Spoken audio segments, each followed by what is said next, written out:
So we're going to kick this week off with a bang.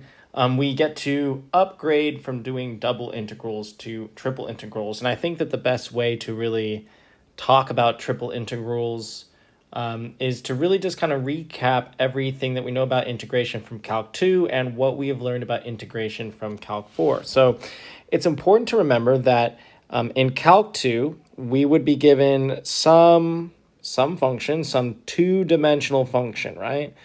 This was based on one input and one output.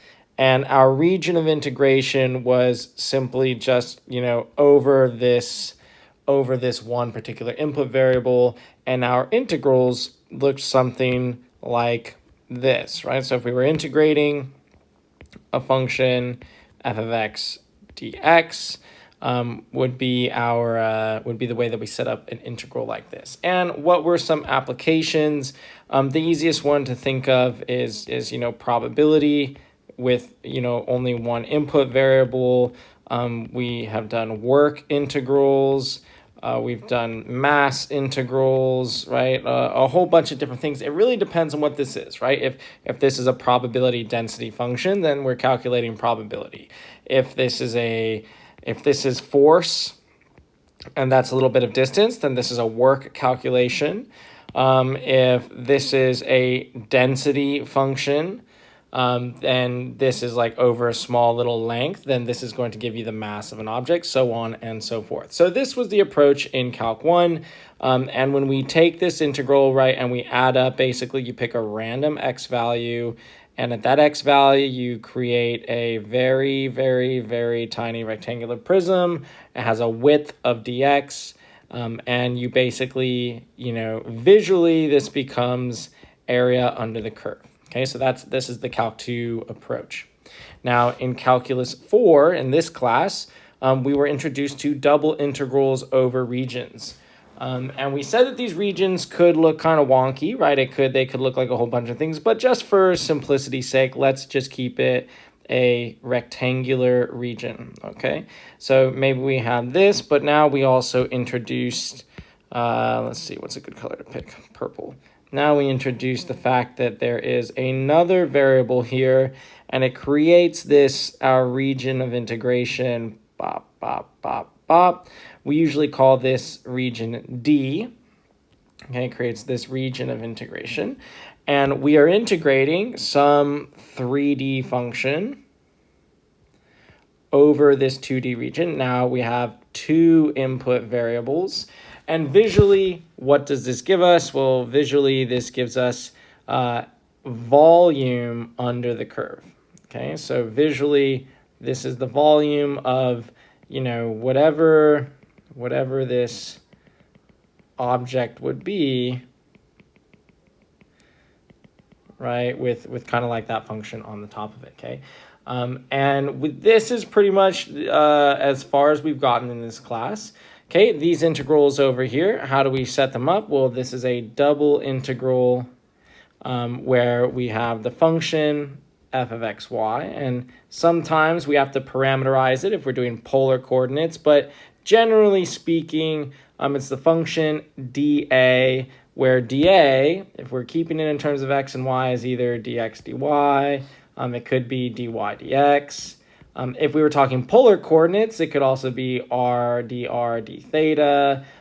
It could be r d theta dr, right? It could be a bunch of different things, all right? So the examples over here, very similar, right? We could be doing probability, okay?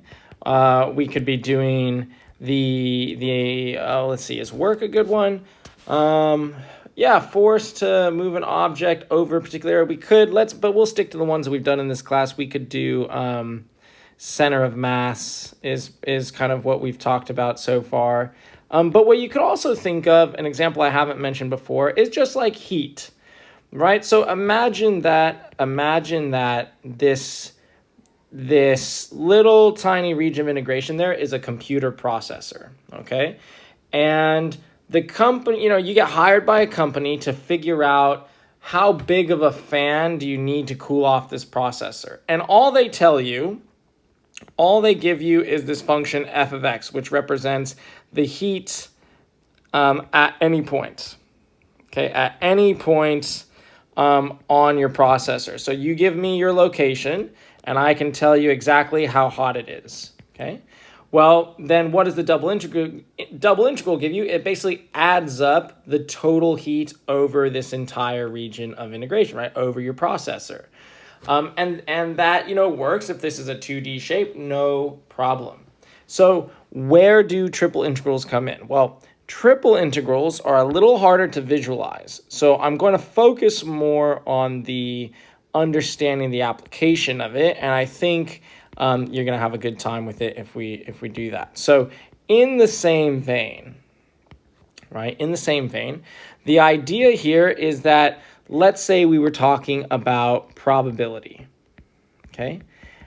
And now we have some probability density function, okay, or some joint density function. So now we have some probability function that takes in 3 variables, right? Because that's reasonable. And so this function, usually in textbooks, they use the variable w to kind of represent this 4th variable. But this is now a 4-dimensional function. Okay, this is a 4D function, which means that we cannot draw it in the regular sense. Okay, but what do our regions of integration represent? Well, let's pretend, for example, that we want to know the probability of passing the class, okay, if a few things. Let's say that your age is between the ages of 18 to 21. Your GPA is between a 3 and a 4, 3 and a 4.0. And let's introduce one more variable. So what else might contribute to you passing a class or not? Let's just say the number of friends that you have is between 0 and 5. Okay? So what does this mean? This right here, this what I have just specified here, is our region of integration. Okay, this is our region of integration. So this is a rectangular region of integration. So, I'm going to try, it's not going to be perfectly to scale because I need to fit everything. So, but let's say the ages are from 18 to 21. Let's say in the y direction, 3 to 4, so 3 to 4. And then in the z direction, we have that you have 0 to 5 friends. So what does this mean? This means that your region of integration is going to be essentially, well, let me make some dashed lines. It's going to look something like this. Your region of integration, hopefully you're picking up on it, is going to be a 3D shape now, okay? Your region of integration is some 3D shape, right? That fits these parameters that we have been given, okay? It fits the parameters and then that z goes, right from 0 to 5, okay? That right there is your region of integration, and we usually call this V. Why do you think we call it V? Because it is a giant volume, more or less, okay? So it's no longer D for domain, we call it V. So if I wanted to calculate, right, if I want to know, if we want, the total probability of passing for everyone, right? For everyone in that domain, essentially, that domain, right? V. How do we do it? Well, we're just going to add up, right? We have to basically calculate the probabilities, the individual probabilities at every single point inside this shape, given some little bit of wiggle room, right? Given some small population of people, right? And so what does this look like? Well, hopefully you understand enough from double integrals to really get that this is now going to be 3 integrals. And what are we adding up? Well, we're adding up the probability, right? The probability that something happens. And then at the end here, it's no longer going to be a dA because we're not looking at a change in area. We're looking at a change in volume. So now we have this dv at the end. And I'll give you one guess to tell me what you think constitutes dv.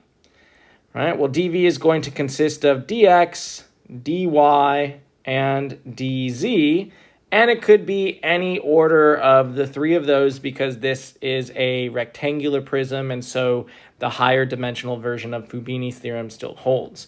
So what could we do with our bounds? If I wanted to do it dx, dy, dz, I would put 18 here, 21 here. I would put 3 here for y and 4 up there. And then for z, I would do 0 to 5. 0 to 5, not 0 to z, 0 to 5. And this right here, if I'm using this variation of my dv, this is going to calculate the total probability based on, my given parameters for x, y, and z. Now, the same, right, I'm using the example for probability. And if this was, again, if f of x comma y comma z, if this thing was indeed a joint density function, if this was a probability density function, it still needs to have the property that, in theory, if I were to integrate it from negative infinity to positive infinity over all the bounds of f dv, this thing needs to equal what? Well, it needs to equal 1. Okay, that is going to be it. But if you think about this like in terms of the other one, like in terms of heat, right? Let's say our computer processor looks like this, right? Maybe it's thick, maybe it looks a little strange, and it's giving off heat at every single point. Well, what would this triple integral calculate? Well, it would calculate the total heat given off by this object, okay? So as you can see, I can't draw, I cannot draw, like it doesn't make sense to draw this 3D or 4D function, okay? Because if I draw it like this, that's a 3D shape. It's not 4D. It doesn't make sense to draw it. So we cannot draw, our triple integral, so to speak. Okay, our triple integral. But what we can draw are the bounds. And that is going to prove the most important thing, because if you understand the context, then really the only thing that we're ever usually worried about coming up with are these bounds, okay? If you can figure out the bounds, you can figure out what your region of integration looks like, usually we're cooking, okay?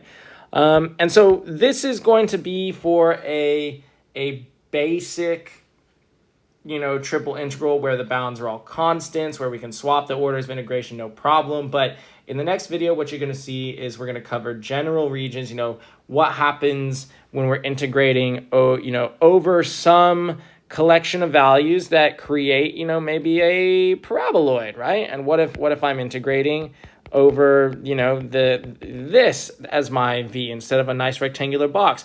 What happens if I'm integrating over the region that lies beneath a plane and this parabola, right? This idea that you want to be able to describe the bounds of integration. Okay, you want to be able to describe the bounds of integration for any shape that we could be asked to integrate over. Okay, it's usually not the function that gives us the trouble, it's the bounds. And that's what we're going to focus on in the next